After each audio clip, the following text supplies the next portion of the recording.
Hello everyone. This special message is for my beloved parents and all the teachers and followers who follow Goal Elocution and English Academy page.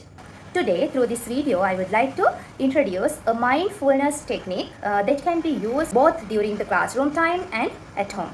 So, for everyone's convenience, I'll explain this in Sinhala. මොකක්ද mindfulness කියන්නේ? mindfulness කියන්නේ යම් වෙලාවකදී එක අරමුණක් කරා සිහිය පිහිටවීම. මේ concept එක සංකල්පය අතිපූජ්‍ය උදේීරියගම ධම්මජීව ස්වාමීන් වහන්සේ විසින් හඳුන්වලා දුන්න. උන්වහන්සේ තමයි මේ concept එකේ නිර්මාතෘ වහන්සේ වෙන්නේ.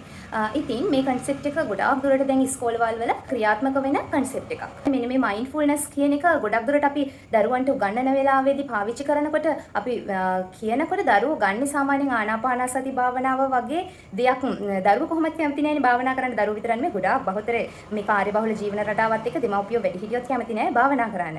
ඉතින් ක්ලාස්රූම් එකකදී අපිට මේ දරුවන්ගේ ඇටෙන්ෂන් එක ගන්න mindfulness කියන මෙන්න මේ concept එකත් එක්ක පාවිච්චි කරන්න පුළුවන් ක්‍රමවේදයක් තමයි mindja කියන concept එක. මගේ ක්ලාස්රූම් එක මම arrange කරලා තියෙන්නේ round table කියන ක්‍රමවේදයට.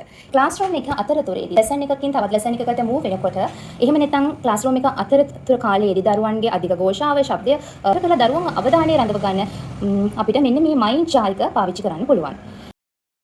මෙන්න මේ විදිහට mindja එක හොලවලා දරුවෝ හැමෝටම පේන විදිහට ටේබල් එක උඩින් තියලා මොකද වෙන්නේ කියලා බලාගෙන ඉන්න තමයි කියන්න තියෙන්නේ. දරුවෝ කියන්නේ කොහොමත් කුතුහලයට බර පිරිසක්.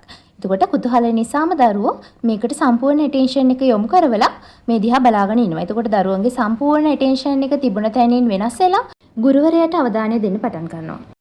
මේක හරියට භාවනාවක් වගේ පුංචි තප්පර කීපයකට දරුවන්ව භාවනාවකට යොමු කරනවා වගේ වැඩක්. ක්ලාස්රූම් එකකදී අපිට දරුවන්ට භාවනා කරන්න කියලා කියන්න අපහසුයි. නමුත් මේක යම්කිසි ආකාරයක භාවනාවක්. ඉතින් දරුවන්ට විතරක් නෙමෙයි වැඩිහිටියන්ටත් දුකක් තරහා ස්ට්‍රෙස් එකක් දැනෙන වෙලාවට ගෙදර යම්කිසි තැනක හෝ ඔෆිස් ටේබල් එකක තියලා මෙන්න මේ වගේ mindja එකකින් පුංචි වෙලාවකට සතියට හිත පිහිටවීමක් සිදු කර ගන්න පුළුවන්. ඉතින් mindja එකක් හදාගන්න කොහොමද කියලා දැනගන්න කැමති නම් පහළ comment section එකෙන් comment එකක් දාලා තියන්න මම අලුත් වීඩියෝ එකකින් mindja එකක් හදාගන්න විදිහ අරගෙන එන්නම්.